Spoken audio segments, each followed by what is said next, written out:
اور پھر اس وقت جو ہے وہ خلیفہ کا انتخاب افراد کے ذریعے سے کروانے کی روایت بھی ڈالے، اور اس وقت جو ہے عوام کو براہ راست حکومت پہ تنقید کرنے کا حق تھا، اس وقت عوام کو حق تھا کہ وہ اپنے حکمرانوں سے جواب طلب کر سکتے ہیں۔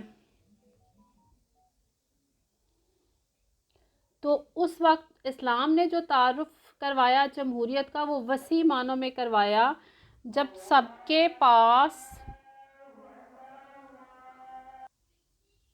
6 صدی عیسوی میں مسلمانوں نے عملی طور پہ جمہوریت کا مظاہرہ دیکھا، اور وہ بھی وسیع پیمانے پہ، جبکہ بچوں مغرب کے ہاں یورپ میں برطانیہ اور فرانس جیسے ملکوں میں بھی ہمیں یہ 13ویں صدی میں نظر آتی ہے، اور وہ بھی تب جب وہاں کے لوگوں میں سیاسی شعور پیدا ہوا اور عوام نے وہاں موجود مطلق العنان بادشاہتوں کے خلاف آواز اٹھانا شروع کی، حکومت میں تبدیلی کا مطالبہ کیا، تو بادشاہت جو ہے وہ بتدریج کمزور ہوئی، اور عوامی حکومتی اختیارات جو ہیں وہ بتدریج پارلیمنٹ کو منتقل کیے گئے، اور عوامی سیاسی قیادت نے نئی روایات قائم ہوئی۔ تو تب وہ لوگ متعارف ہوئے اس نظام سے جسے جمہوریت کے نام سے پکارا جاتا ہے۔ یاد رکھیے گا کہ اسلام نے متعارف کروایا دنیا کو 6 صدی عیسوی میں جمہوریت سے، جبکہ مغرب متعارف ہو رہی ہے 13ویں صدی عیسوی میں جمہوریت سے۔ اب میں آپ کے سامنے ابراہم لنکن ہے، ان کی مشہور زمانہ کوٹیشن ہے جمہوریت کے حوالے سے، ڈیموکریسی کے حوالے سے: government of the people, for the people and by the people, عوام کی حکومت عوام کے لیے عوام کے ذریعے سے۔ اس کو میں 1 بائی 1 ایکسپلین کر دیتی ہوں، کیونکہ کچھ اسٹوڈنٹس ایسے ہیں جن کو مشکل ہوتی ہے اس کو سمجھنے میں، حالانکہ یہ بہت آسان ہے۔ عوام کی حکومت، جمہوریت میں بچوں اقتدار اعلیٰ کے مالک عوام ہوتے ہیں، حکومت کے مالک عوام ہوتے ہیں، حکومت کرنے کا حق عوام کا ہوتا ہے۔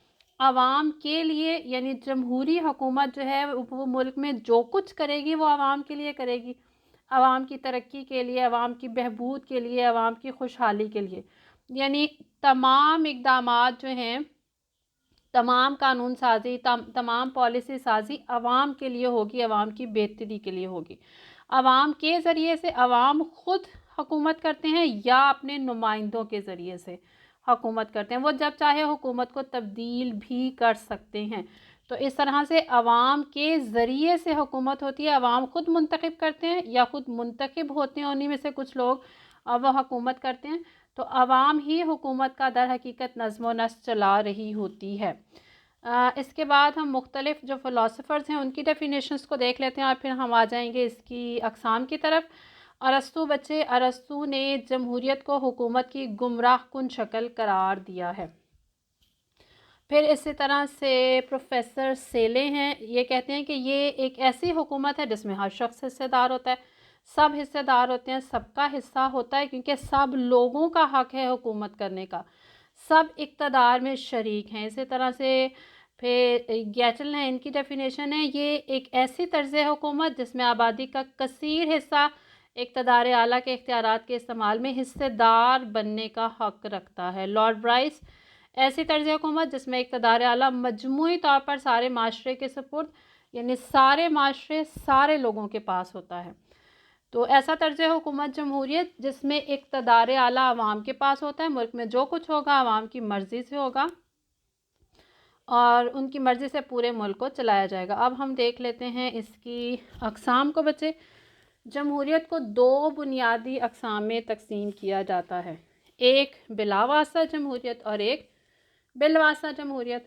اگر بلا واسطہ، اس کو ہم ڈائریکٹ ڈیموکریسی بھی کہیں گے، اور بالواسطہ انڈائریکٹ ڈیموکریسی۔ بلا واسطہ براہ راست عوام خود حکومت کرتے ہیں، بالواسطہ اپنے نمائندوں کے ذریعے سے کرتے ہیں، ملک میں الیکشن ہوتے ہیں، نمائندوں کو منتخب کیا جاتا ہے اور وہ نمائندے ان کے بہاف پہ، یعنی جنہوں نے منتخب کیا ہوتا ہے، حکومت کرتے ہیں۔ اب بلا واسطہ جمہوریت کی طرف آ جائیں۔ بلا واسطہ جمہوریت میں عوام براہ راست خود تمام امور مملکت چلاتے ہیں۔ اس میں ملک کے تمام شہری حکومت کے انتظامی امور میں آ جائے گا سرکاری عہدیداران کا انتخاب، اور پھر ذمہ داریوں کا تعین جو ان میں تقسیم ہوں گی، جو اختیارات ان کو دیے جائیں گے، یہ کام بھی عوام خود کرتے ہیں، اور قانون سازی کا کام بھی وہ خود کرتے ہیں۔ یہ حکومت کا جب نام لیا جائے یا ذکر کیا جائے تو آپ نے ہمیشہ حکومت کی جب بات ہوتی ہے تو 3 شعبے اپنے ذہن میں رکھنا ہے: مقننہ، انتظامیہ اور عدلیہ۔ یہاں پہ دیکھیں، اب تمام انتظامی امور عوام خود براہ راست شہری چلائیں گے، اور قانون سازی یعنی مقننہ کا جو کام ہے وہ بھی عوام براہ راست خود کریں گے۔ اس میں قانون بنا سکتے ہیں، جب چاہے قانون میں ترمیم بھی کر سکتے ہیں، یعنی یہ دونوں کام عوام نے خود کرنے ہیں، اپنی مرضی سے کرنے ہیں۔ اسے ہم براہ راست جمہوریت کہتے ہیں، جس میں براہ راست عوام خود ایسا کر سکتے ہیں۔ اور یہاں پہ میں یہ بھی بتاتی چلوں کہ یہ جو براہ راست کرنے والا کام ہے یہ ہمیں قدیم دور میں ملتا ہے یونان میں اور روم کی چھوٹی چھوٹی سی ریاستوں میں، اس لیے کیونکہ اس وقت ان کی آبادی کم تھی، رقبہ کم تھا، چھوٹی ریاستیں ہوا کرتی تھی، تو ان کے لیے یہ ممکن تھا کہ وہ اپنے تمام شہریوں کو ایک جگہ پہ اکٹھا کریں اور پھر ریاست کے انتظامی اور قانونی معاملات چلائیں۔ لیکن موجودہ دور میں آپ سب جانتے ہیں کہ آبادیاں بڑھ گئی ہیں، بڑے رقبے کی ریاستیں ہیں، پھر زندگی کے مسائل پہ بہت پیچیدہ ہو چکے ہیں، ریاست کے جو فرائض ہیں وہ بھی وسیع ہو چکے ہیں، اور اب موجودہ دور میں ایک سب سے بڑا فرق یہ آیا ہے کہ ریاست کے اندر رہنے والے تمام لوگ اس کے شہری کہلاتے ہیں اور ان کے پاس سیاسی حقوق ہیں، جبکہ ماضی میں ایسا نہیں تھا۔ ماضی میں صرف مردوں کے پاس حق شہریت تھا، اور مرد ہی جو ہے مرد ہی جو ہے وہ حق شہریت کی بنیاد پہ انتظامی امور اور قانون سازی کے امور چلایا کرتے تھے، کیونکہ اس وقت خواتین، غلام اور جو محنت کش طبقہ ہے اور جو بوڑھے لوگ ہیں ان کے پاس سیاسی حقوق نہیں تھے، اور ان کو شہری بھی تسلیم نہیں کیا جاتا تھا اس وقت۔ لیکن موجودہ دور میں اب سب کے سب رہنے والے جو لوگ ہیں وہ اس ریاست کے شہری کہلاتے ہیں۔ تو اب یہ پاسبل نہیں ہے جہاں پہ بہت زیادہ آبادی ہے، بڑے رقبے والی ریاستیں ہیں، کہ وہاں پہ سب لوگوں کو اکٹھا کیا جائے اور براہ راست وہاں کے لوگ جو ہے وہ تمام انتظامی امور اور قانون سازی کے امور چلا سکیں۔ تو ماضی میں ایسا تھا، موجودہ دور میں اگر ہم اس کی مثال تلاش کرنے کی کوشش کریں تو ہمیں بلاواسطہ جمہوریت کے حوالے سے، ڈائریکٹ ڈیموکریسی کے حوالے سے سوئٹزرلینڈ نظر آتا ہے۔ سوئٹزرلینڈ میں بعض جگہوں پہ ہمیں ڈائریکٹ قانون بناتے ہوئے، انتظامی امور کو چلاتے ہوئے ان کے شہری نظر آتے ہیں، لیکن بعض علاقوں میں۔ اب ہم چلتے ہیں انڈائریکٹ ڈیموکریسی کی طرف۔ انڈائریکٹ ڈیموکریسی نمائندوں کے ذریعے سے، عام لوگ الیکشن میں اپنے نمائندے منتخب کریں گے، وہ نمائندے پھر حکومت کریں گے۔ اس کو ہم نمائندہ جمہوریت بھی کہتے ہیں، انڈائریکٹ ڈیموکریسی بھی کہتے ہیں، بالواسطہ جمہوریت بھی کہتے ہیں۔ ابھی میں نے تھوڑی دیر پہلے بتایا کہ چونکہ رقبہ بڑھ گیا، ریاستوں کی آبادی بڑھ گئی، مسائل پیچیدہ ہو گئے، ریاستوں کے فرائض بڑھ گئے، اور ان تمام وجوہات کی بنیاد پہ تمام کے تمام لوگ ایک جگہ پہ جمع ہو کے قانون سازی اور انتظامی امور نہیں چلا سکتے، تو اس کے لیے عوام انتخابات میں، ملک میں الیکشن ہوتے ہیں، اس میں اپنے نمائندوں کو منتخب کرتے ہیں، اور عوام اپنے منتخب کردہ نمائندوں کے ذریعے سے حکومت کرتے ہیں، ان کو پارلیمنٹ میں بھیجتے ہیں، پھر یہ عوامی ضروریات اور خواہشات کو مد نظر رکھتے ہوئے حکومت کرتے ہیں، نظام حکومت کو چلاتے ہیں۔ جب ہم اپنے نمائندوں کے ذریعے سے حکومت کریں گے تو یہ ہو جائے گی انڈائریکٹ ڈیموکریسی۔ ہوپ فلی یہ آپ کو یہاں پہ اچھے طریقے سے سمجھ میں آ گئی ہوگی، ڈائریکٹ اور انڈائریکٹ۔ ایک دفعہ پھر ریکال کروا دوں، ڈائریکٹ میں براہ راست عوام خود معاملات دیکھیں گے، انڈائریکٹ میں وہ اپنے نمائندوں کے ذریعے سے دیکھیں گے۔ اب بچوں ہم اس کی دیکھ لیتے ہیں خصوصیات، کریکٹرسٹکس، ان پہ بات کرتے ہیں۔ تو سب سے پہلے ہے اس کی خاصیت ڈیموکریسی کی یا خصوصیت کے انتخابات۔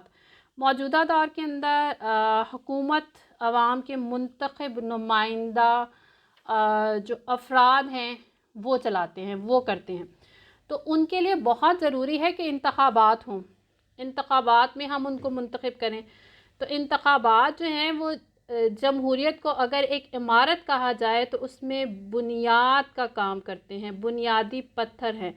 جب تک ملک میں انتخابات نہیں ہوں گے، جمہوریت کو عملی شکل نہیں دی جا سکتی۔ آزادانہ، منصفانہ اور مناسب وقفوں کے ساتھ انتخابات جمہوریت کے لیے لازمی ہیں، ناگزیر ہیں۔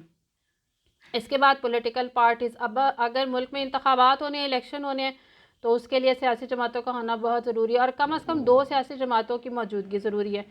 اکثریتی جماعت عام طور پہ جس کو اکثریت کی حمایت مل جاتی ہے انتخابات میں کامیابی کے بعد، وہ ملک میں حکومت کرتی ہے، مطلب نظم و نسق چلاتی ہے، اور جن کو اکثریت نہیں ملتی ہے وہ اپوزیشن بن جاتے ہیں، اور اپوزیشن جو ہے اس کا رول بھی بہت اہمیت کا حامل ہے۔ اپوزیشن جو ہے یہ حکومت کو منمانی کرنے سے روکتی ہے، حکومت کا احتساب کرتی ہے، حکومت سے جواب طلب کرتی ہے۔ پھر بنیادی حقوق، جمہوریت کی خاصیت یہ ہے کہ اس میں ریاست کے اندر رہنے والے جتنے بھی شہری ہیں ان سب کو بلا امتیاز، بغیر کسی امتیاز کے، مساوی بنیادوں پر معاشرتی حقوق حاصل ہوتے ہیں، سیاسی حقوق حاصل ہوتے ہیں، اور معاشی حقوق بھی حاصل ہوتے ہیں۔ تو بنیادی حقوق جو ہے وہ خاصیت ہے جمہوریت کی۔ اسی طرح سے تنقید کی اجازت ہوتی ہے، اسے آپ اظہار رائے کی آزادی بھی کہہ سکتے ہیں۔ تو جمہوریت میں ہر شخص کو اظہار رائے کی آزادی ہوتی ہے، وہ جو چاہے وہ کہہ سکتا ہے۔ ہر شخص کو حکومت پہ تنقید کرنے کی آزادی ہوتی ہے۔ تحریر کے ذریعے سے یا تقریر کے ذریعے سے حکومت پہ تنقید کی جا سکتی ہے، بحث مباحثے میں حصہ لیا جا سکتا ہے، مذاکرات کیے جا سکتے ہیں۔ یہ جمہوریت کی روح ہے۔ عوامی فلاح و بہبود کو مد نظر رکھا جاتا ہے، یہ بھی خاصیت ہے جمہوریت کی۔ جمہوریت میں عوام کی ترقی اور خوشحالی کے لیے کام کیا جاتا ہے۔ عوامی حکومت عوام کی ترقی کے منصوبے بناتی ہے اور ان پہ عمل کرتی ہے۔ امن پسند نظام ہے کہ جمہوریت کے اندر حکومت کی تبدیلی پرامن طریقے سے ہوتی ہے۔ ملک میں الیکشنز ہوں گے، انتخابات ہوں گے، انتخابی نتائج کے مطابق اکثریت کو حکومت کرنے کا موقع دیا جائے گا، اور جس کے پاس اکثریت نہیں ہوگی وہ اپوزیشن بن جائے گی۔ تو حکومت جو بدل رہی ہے آئین کی روح سے پرامن طریقے سے بدل رہی ہے، جواب دہ حکومت ہے۔ اس کی ایک خاصیت اور یہ بھی ہے کہ یہ جواب دہ حکومت ہوتی ہے۔ ملک کے اندر پارلیمانی نظام ہو یا صدارتی نظام ہو، عوام انتخابات کے ذریعے سے حکومت کا احتساب کر سکتے ہیں۔ یعنی اگر عوام کو یہ لگے کہ ہم نے جن کو منتخب کر کے بھیجا تھا ہم ان کی کارکردگی سے مطمئن نہیں ہیں، تو وہ آئندہ کے انتخابات میں ان کو ریجیکٹ اور سلیکٹ اپنی مرضی سے کر سکتے ہیں۔ تو ایک تو احتساب کا طریقہ یہ ہوتا ہے۔ دوسرا، انتظامیہ جو ہے وہ مقننہ کے روبرو جواب دہ ہوتی ہے پارلیمانی نظام میں۔ تو جواب دہ حکومت ہے، عوام جواب طلب کر سکتے ہیں اور حکومت عوام کے سامنے جواب دہ ہوتی ہے۔ سب سے لاسٹ پوائنٹ ہے قانون کی حکمرانی۔ جمہوریت کے اندر جو ہے وہ قانون کی حکمرانی ہوتی ہے۔ قانون کی نظر میں سب مساوی ہوتے ہیں، سب برابر ہوتے ہیں، سب ایک جیسے ہوتے ہیں۔ قانون کی خلاف ورزی کر کے کوئی بھی سزا سے نہیں بچ سکتا، اور جرم ثابت ہوئے بغیر کسی بھی شخص کو سزا نہیں دی جا سکتی۔ یہ جمہوریت کی خاصیت ہے، جمہوریت میں ایسا ہوتا ہے۔ تو بچوں یہ ہمارا آج کا ٹاپک تھا جس میں ہم نے جمہوریت کی تعریف، اس کا مفہوم، اور پھر ساتھ ساتھ ہم نے اس کی اقسام پڑھی، ڈائریکٹ اور انڈائریکٹ، اور اس کی ہم نے کریکٹرسٹکس، خصوصیات پڑھی۔ یہاں پہ میں آپ کو بتاتی چلوں کہ جب بات خصوصیات کی ہوتی ہے تو اس میں خوبیاں اور خامیاں دونوں پلس ہو جاتی ہیں۔ جب ہم کسی بھی ٹاپک کی بات کرتے ہیں نا کہ اس حوالے سے اس کی خصوصیات لکھیں، تو خصوصیات میں اس کی خوبیاں اور خامیاں دونوں شامل ہو جاتی ہیں، اور جس وقت تنقیدی جائزہ لیا جاتا ہے اس وقت بھی ہم خصوصیات کو سامنے رکھتے ہیں، خصوصیات کو مد نظر رکھتے ہوئے کسی چیز کا تنقیدی، کسی ٹاپک کا تنقیدی جائزہ لیا جاتا ہے۔ تو یوں سمجھ لیجئے کہ خصوصیات کو اگر کھول دیں گے تو کسی بھی ٹاپک کی خوبیاں اور خامیاں بن جائیں گی، تنقیدی جائزے کو بھی اگر ہم کھول دیں گے تو وہ بھی خوبیاں اور خامیاں، اور خوبیوں اور خامیوں کو پلس کر دیں گے تو خصوصیات اور تنقیدی جائزہ لیا جا سکتا ہے۔ یہ بات اپنے ذہن میں رکھیے گا۔ کل انشاءاللہ ہم بات کریں گے جمہوریت کی خوبیوں اور خامیوں کے حوالے سے، اور ساتھ میں ایک اور بھی ہم ٹاپک دیکھیں گے کہ اگر کسی بھی ملک کے اندر جمہوریت کو کامیاب کرنا ہو تو اس کی کامیابی کے لیے کون کون سے ایلیمنٹس، کون کون سے لوازمات ہونا ضروری ہے۔ تو کل تک کے ٹاپک تک اللہ حافظ۔ کل انشاءاللہ نئے ٹاپک کے ساتھ پھر شروع کریں گے۔